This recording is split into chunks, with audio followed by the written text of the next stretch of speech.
Muy buenos días, amados hermanos de la Casa del Pan.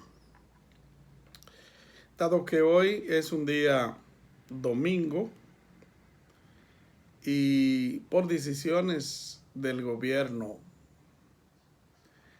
no podemos estar reunidos en la casa de oración, quiero aprovechar este momento para traer una corta reflexión de la palabra de Dios. Quizás ustedes escuchen un ruido o algunos ruidos en la parte de atrás de la grabación. Eso se debe a que un día como hoy, por lo general, la gente está aprovechando las horas que tiene para movilizarse, ya que tenemos un toque de queda que ustedes conocen, que es de 12 de mediodía a 5 de la mañana del otro día, por causa del COVID-19. Ese COVID está haciendo estragos, pero la iglesia del Señor Jesucristo tiene que seguir hacia adelante. Yo quisiera hablar un poco hoy, comenzando el año y siendo nuestro primer domingo, de lo que son las señales del fin. Probablemente yo no tenga todo el tiempo para poder cubrir todo lo que voy a leer, pero puede que más adelante pues tengamos la parte 2. En el libro Apocalipsis capítulo 1, verso 1 dice: la revelación de Jesucristo que Dios le dio para manifestar a sus siervos las cosas que deben suceder pronto, y la declaró enviándola por medio de su ángel a su siervo Juan, que ha dado testimonio de la palabra de Dios y del testimonio de Jesucristo y de todas las cosas que ha visto. Bienaventurado el que lee y los que oyen la palabra de esta profecía y guardan las cosas en ella escritas, porque el tiempo está cerca. En la década de los 70, la iglesia se caracterizó por su gran énfasis en los temas relacionados con el tiempo del fin. Muchos de nosotros, predicadores de aquel tiempo, predicábamos sobre los libros proféticos bíblicos, tales como Ezequiel, Zacarías, Apocalipsis, Daniel. Y podríamos decir que fue una ola más. Esto fue mayormente dentro de las iglesias pentecostales, que se levantó, haciendo muchas veces temblar hasta el más fuerte, con las amenazas y las famosas revelaciones que muchos evangelistas tuvieron en esos tiempos. Cada uno de los evangelistas procuraba estar de retiro o buscar a Dios en ayuno y oración con el objetivo principal de recibir nuevas revelaciones de los últimos tiempos. Todo aquello estuvo muy bien porque nos hizo acercarnos más a Dios.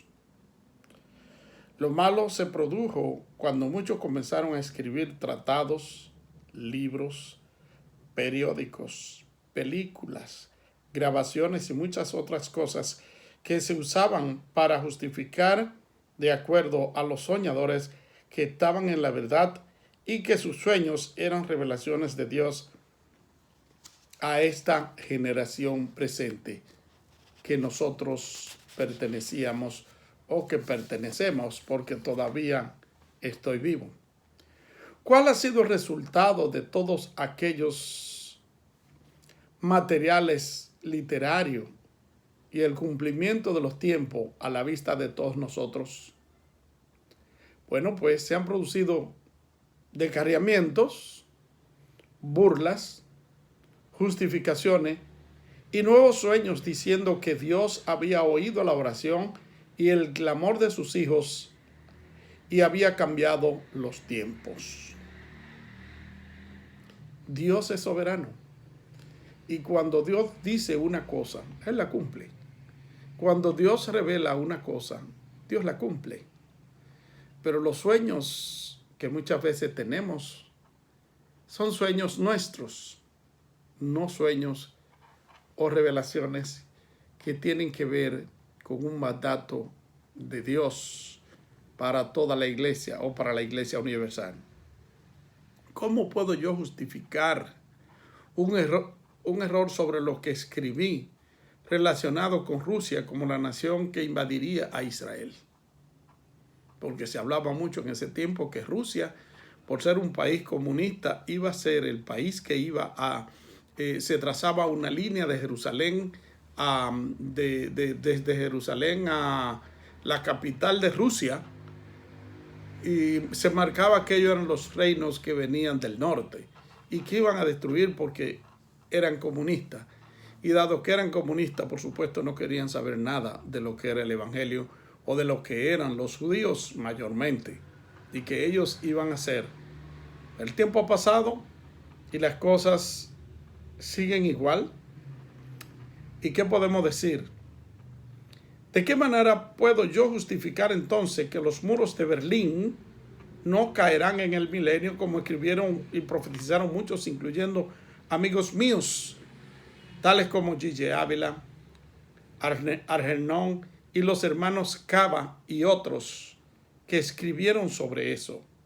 La verdad es que las cosas que se usaban para justificar en aquel tiempo como señal profética no pueden ser usadas hoy día. Y queremos nosotros o no, tenemos que admitir nuestra confusión con relación a muchos temas proféticos que antes fueron y que hoy ya no son. ¿Por qué no son? Porque el énfasis que había en aquel tiempo ya no es el mismo. La gente está pendiente de otras cosas. Por mucho tiempo en mis oraciones oré para que Dios derribara los muros de Berlín. Pero la verdad del asunto es que oraba porque era necesario orar, pero no porque en mi intelecto yo estuviera esperando que eso iba a pasar en mis días. Nunca lo pensé. No, eso sería en el tiempo del milenio. Eso es justamente lo que nosotros habíamos aprendido, que eso vendría en el tiempo del milenio. Qué bueno es Dios, que no espera que yo tenga razón para hacer lo que Él tiene que hacer y llevar a cabo su propósito. Porque si por los hombres fuera, el caos en la tierra sería mucho mayor cada día. ¿Quién nos enseña la mala doctrina? La falta de esfuerzo de muchos de nosotros por conocer la otra cara de la moneda. Seguimos solo lo que alguien declara que haber sido enseñado o ser un conocedor de ello, pero no seguimos la verdad que está en la Escritura. Y como consecuencia se levantó un pueblo con un fundamento en arena movediza, porque nuestros maestros no fueron lo suficientemente sinceros para decirnos que no podíamos creer como base fundamental de nuestra fe en un sueño que tuviera determinado hermano o hermana, sino en las Escrituras. En otras palabras, hay una generación que se declara con los mismos derechos apostólicos que tuvo Juan y Pablo, y que por lo mismo lo que ellos dicen también es revelado de parte de Dios y hay que obedecerlo. Tenga Dios misericordia de su pueblo, que muchas veces corre detrás de los líderes como ovejas que van al matadero. ¿Dónde llegaremos si no usamos como guía la Biblia, la palabra de Dios y la única regla de fe y conducta? Es más importante para usted o para mí el punto doctrinal que sin muchas bases bíblicas defiendo, o la unidad como creyente en el cuerpo de Cristo. La verdad es que nos iremos al cielo y nunca lo entenderemos todo. Pero sí hay muchas personas que se deleitan en las especulaciones, tratando de hacerse famosos. Se inventan cualquier cosa para llevar al pueblo, a la atención de ellos y no a la palabra de Dios. Lo peor del caso es que muchos creyentes siguen a tales especuladores. Y cualquiera que no lo quiera detener, o sea, que lo quiera detener, es considerado como una persona falsa. Es considerado como una persona que no tiene la luz, que no tiene la visión o la revelación de Dios para ese tiempo. ¿Qué nos dice Apocalipsis 1:1? La revelación de Jesucristo que Dios le dio para manifestar a sus siervos las cosas que deben suceder pronto. Y la declaró enviándola por medio de su ángel a su siervo Juan. ¿Cuándo tienen que suceder estas cosas? Pronto. Analicemos por parte cada verso a ver qué verdad profunda encontramos en este libro tan importante de la Biblia como es el libro de Apocalipsis. La revelación de Jesucristo. ¿Qué es la revelación de Jesucristo? Solo 2 veces se encuentra en el Nuevo Testamento esta palabra completa como el ángel lo dice. La revelación de Jesucristo. Dice, pues yo ni recibí ni lo aprendí de hombre alguno, sino por revelación de Jesucristo. Según Gálatas capítulo 1, verso 12. También en el verso 1 de Apocalipsis usa la misma palabra, solamente 2 veces habla el apóstol y habla el Nuevo Testamento de la revelación dada por un ángel. El apóstol Pablo habla también en Romanos del espíritu de revelación de la manera siguiente. Y el que puede confirmaros según mi evangelio y la predicación de Jesucristo según la revelación del mismo que se ha manifestado oculto desde tiempos eternos. Romanos 16:25. A los Efesios dijo también, para que el Dios de nuestro Señor Jesucristo, el Padre de gloria, os dé espíritu de sabiduría y de revelación en el conocimiento de Él, según Efesios capítulo 1, verso 17.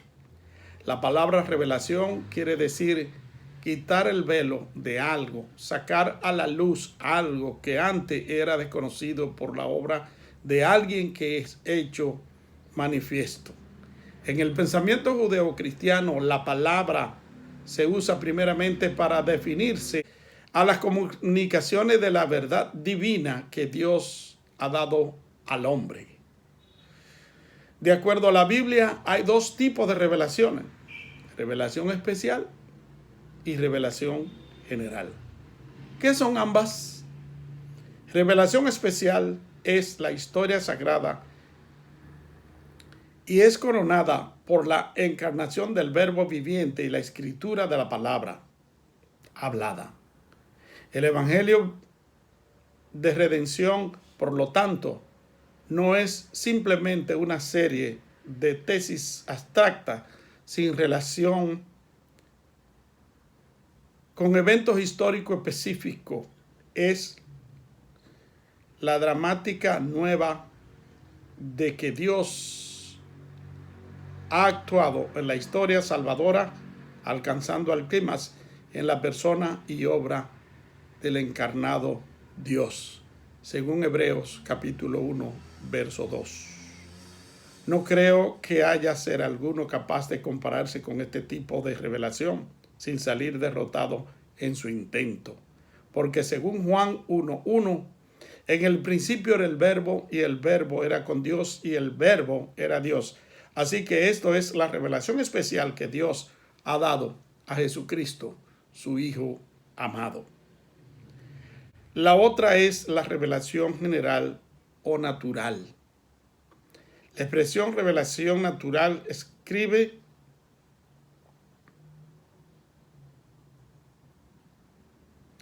La otra es la revelación general o natural.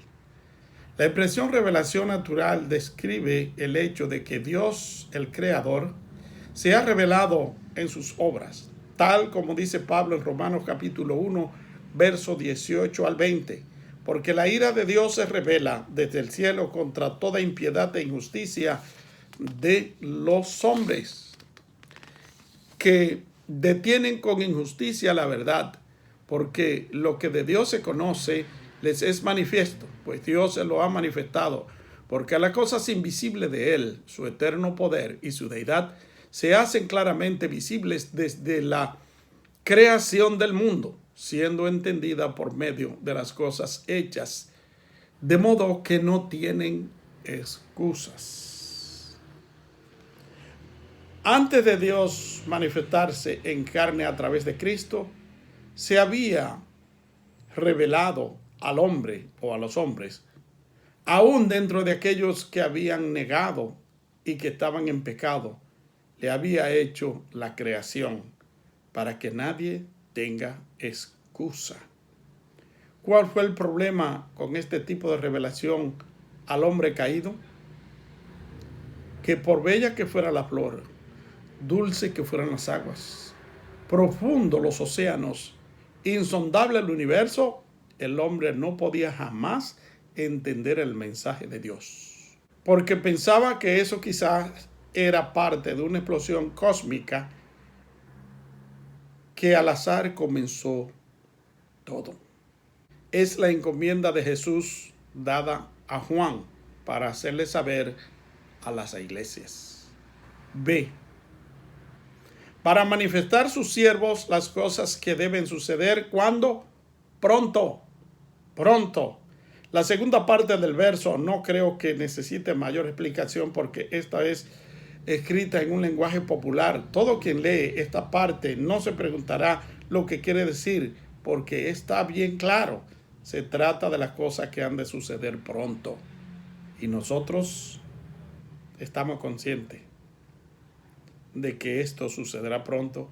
Es importante notar que el libro de Apocalipsis o Revelaciones es tomado por muchos como algo muy complicado y también lleno de enigmas, capaces de confundir al lector por el lenguaje tan extraño que usa. Pero en el tiempo del apóstol Juan, a quien se le dio la revelación, y desde antes de nacer el Mesías, se usaban muchos esos libros, este tipo de lenguaje. Muchos quizás lo usaban como un lenguaje en clave solo para los que estaban al tanto de la conversación que se estaban llevando a cabo. Y otros imitadores también usaban ese tipo de coyunturas para publicar documentos pseudoepígrafes que ellos fabricaban con la firma de algún profeta famoso. Tenemos un verso bíblico que confirma esta afirmación en el libro de Judas, capítulo, tiene un solo capítulo, pero el verso 14. Dice Judas: de esto también profetizó Enoc, séptimo desde Adán, diciendo: he aquí, vino el Señor con sus santas decenas de millares para hacer juicio contra todos y dejar convictos a todos los impíos de todas sus obras impías que han hecho impíamente y de todas las cosas duras que los pecadores impíos han hablado contra él. ¿De dónde sacó Judas ese verso que no está en la Biblia, en el Antiguo Testamento? Porque no escribió ningún libro que esté en la Biblia, pero sí hay un grupo de libros apócrifos con el nombre de Enoc, que por lo que Judas dice acá, el pueblo estaba consciente de tales escritos y quizás muchos los tenían como inspirados de Dios, pero eran solo artimaña de muchos fanáticos que para darle mayor valor a sus escritos escribieron libros pseudoepígrafes o apócrifos. También el verso 9 dice: por cuanto el arcángel Miguel, que contendía con el diablo, disponiéndose con él por el cuerpo de Moisés, no se atrevió a preferir juicio de maldición contra él, sino que dijo: el Señor te reprenda. Judas usa otra cita pseudoepígrafe mencionando la asunción de Moisés. Lo más seguro es que ni uno ni otro escribieron estos libros. En los escritos de los primeros siglos se encuentran muchas citas bíblicas, muchas citas bíblicas usando algunos autores paganos que estaban siendo mencionados aún por personas cristianas. Y este es un caso. Así que el Apocalipsis vino a traer un mensaje no solo para los que estamos a 2000 años del acontecimiento, sino también para muchos de ese tiempo que de alguna manera entendían el lenguaje que se le hablaba.